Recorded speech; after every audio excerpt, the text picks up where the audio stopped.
Welcome back, everybody, guys. It is Monday, April 29th, and if you can hear, we're in a Ford product that doesn't want to start. Battery is absolutely cooked on this thing. But guys, if you guys are new to our channel here, I am a used car dealer in the Central Florida area, and every day I work, I post, bring you along to auctions and different events that we have to go to buy used cars. So specifically right now, we are at the Morgan Automotive Group sale at Manheim, Central Florida. We've got about 30 cars on our list today. I gotta tell you, so far, looking pretty good. This Ford, it's not a Ford Edge. Might as well be though. It's a Lincoln MKX with a 3.7 V6. Not an ugly, terrible looking car. It's sitting on some seriously ugly wheels right now. Now my thought is this. If I could buy this car for a discount, I could make enough. Oh God, that's not good. That is ugly. All right, that's a little rough. That's not what I was hoping for on this. But my theory is, if I can get this for a good enough deal, I could potentially put these stocks back on it. Now guys, I have to check our fluids real quick. That's what we're looking for right there. If I see it's milky, we don't want to go for that. But it's got plenty of fluid. It's honestly in pretty good shape. That was a little harder than expected, but really not a terrible car. We have to find some inventory though. We are damn near sold out, guys. If you guys have been paying attention, we've had a very busy past 2 weeks, 3 weeks really. We're stepping outside of our comfort zone. Stuff like this, 2014 528i. I know people like stuff like this. Is it my particular flavor? Not always, but I know there's a customer base for this type of stuff. So we're stretching ourselves a little further out than what I ordinarily buy, but I don't think it's a bad thing. You guys let me know in the comments down below. Should I stick to exclusively what I always buy and sell, or is it cool to step outside of the comfort zone? I am team outside comfort zone, because staying in your comfort zone might not always be a bad thing. Stepping outside of it doesn't always feel good, but there is no gain without a little bit of pain. So we're gonna try. Guys, stay tuned. We have a lot of good content coming your way. While I'm looking at these cars, it is really hard to take video and look effectively at the same time. But when I find something cool, I'm gonna flip this camera around and I'm gonna show you guys. So, let's see if we can buy some cars today. All right, so I'm gonna show you guys a good example of why I don't buy this truck, right? I tell you guys all the time why I do buy vehicles. Like, I like it, it's clean, whatever. Well, this is actually kind of surprising. Okay, we're not gonna get distracted. We're gonna stick to this. 13 Suburban LT, I think it's a 2LT, 4-wheel drive, has a little lift, wheels, tires. But, you know, when you look at it, it's not extra clean. It's missing the armrest. It's got some codes set. Let's start her up. Oil pressure sensor is cooked. We've got a StabiliTrak light on, check engine, ABS, and it's making a weird, if you hear,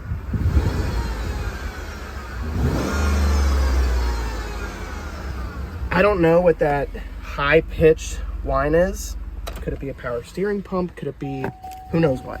I don't know what, but I can tell you what, I don't want to be the one to find out. You know, it's already got a dash cover on it. See that little line right there? Right there. Right, that line is a cap because these dashboards crack. Not a big deal, but I just don't want to be the guy on the hook for that vehicle today. I don't think so. It's just more project than it's worth. The thing is not pretty. It's good color, I guess, but that's about all it's got going for it. Here's the real issue with that car. I mean, honestly, you're gonna buy that car for $40-something $100. I'm gonna have to pay $250 for a door panel, because door panels and those are always breaking now. So they're running a premium if you want a door panel. It used to be years ago you could get a door panel off that thing for $50. Now they're $250. Then I gotta figure out what that whining noise is. Is it a tranny? Who knows? Is it a transmission whine? Is it power steering pump? Is it an alternator? Now I gotta go fix all the codes. Then I have to fix traction. I've got like a 2 fucked up things rule. If 2 things are fucked up, I'll buy the car still for a reasonable price. But if I find a 3rd thing that would materially diminish the value of that vehicle that I would have to fix, it's a no-go. It turns it from regular routine service into a big ass project and I just don't want to deal with it. There's no point. That's my own opinion. Other people have their own. Opinions are just like assholes, guys. Everybody's got one, and no two are alike. So, we're going to try our best to find some deals. I think we just found our next one. So let's see what we can do here. So this, I think, is not a bad deal. It's got some damage, like these pieces. It's a 2000, I want to say it's like a 13 or 14 428 convertible, obviously.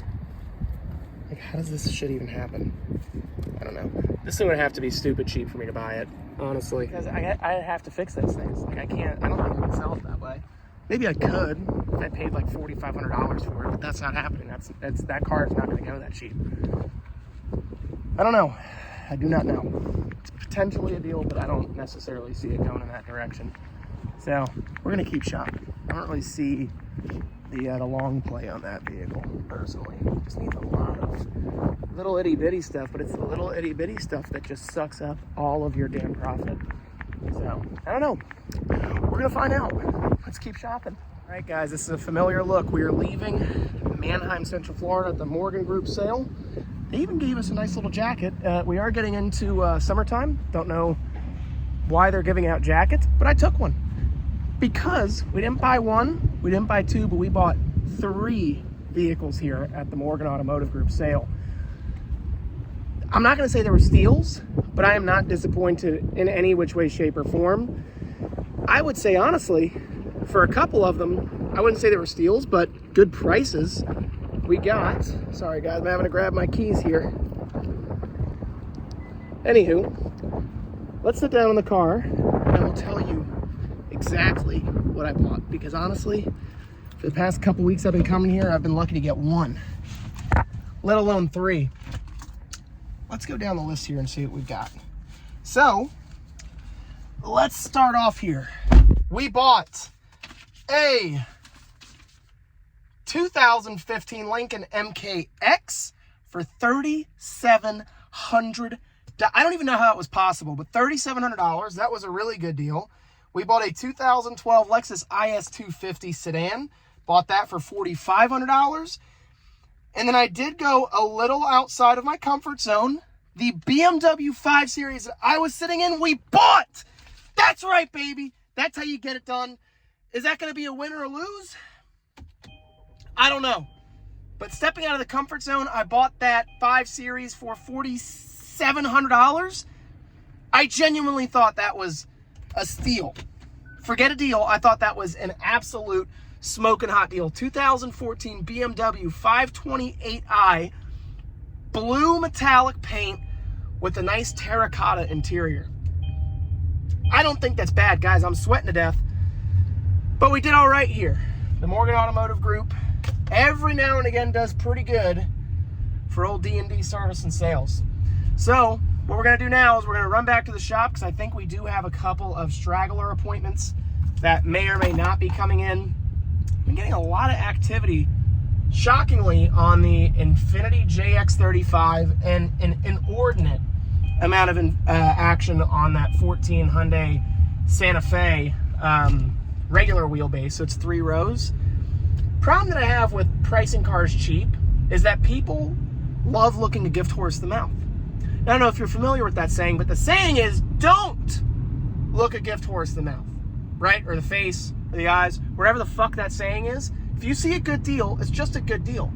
That car has a $10,000 Carfax retail. I have it priced at $69.99 for a buy it today, Screaming Eagle deal. And every jackass and their brother, their mother, their sister, and their cousin all wants to offer 55, 6, 62, and then when you call their bluff, they don't show up. Seriously annoying, but that seriously is the business that we're in. There's nothing I can do about it, guys. As much as it sucks, there's nothing I can do, because people don't understand a good deal when they see it right in front of their face. But it's cool. So we're gonna go back. We're gonna try to sell something. We only have, I think, what, 2 days? 2 days to finish out the month really strong. The month has already treated us pretty well. Now that we've kind of dipped into the,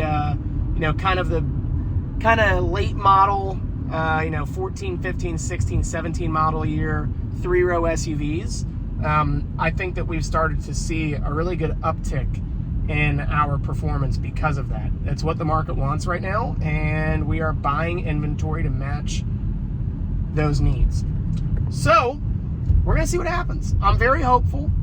It's been busy. We just got to keep it up. Keep giving the people what they want, which is a good, really good deal on a really good car. And all we got to do is pound the pavement and go buy them. So let's use some YouTube magic. And the next frame that you guys see me in, we'll be back on location at D&D Service and Sales. And just like that, power of YouTube magic, we are back at the shop. We didn't sell anything though. So that part kind of sucks, right? I'm missing out on eating dinner right now for people that like to cancel appointments. That is exactly how the cookie crumbles, guys. I will say this, though. What we bought at the auction today was very promising. We're getting a lot of hits and activity on the other vehicles. So that's going to lead us into a really good start to the week, which will obviously give us a really good lead into May. Statistically, for me, the summertime is usually the busiest, and tax time is the absolute worst. So we stay busy pretty much now through like January, and then it dies off for a month or two, and then we pick back up. So if we play our cards right, we're going to have a really, really, really strong finish to this month and a really strong start to May. So with that being said, guys, I think we're done. No more cars being sold, no more cars being purchased. We're just going to go home and relax. So guys, I appreciate you watching. If you like this content, make sure to hit the like button, smash the subscribe button, and ring the notification bell. Every single day I work, I post just for you at home. Thank you so much for watching. Be well, stay safe, and I'll talk to you next video. Ciao.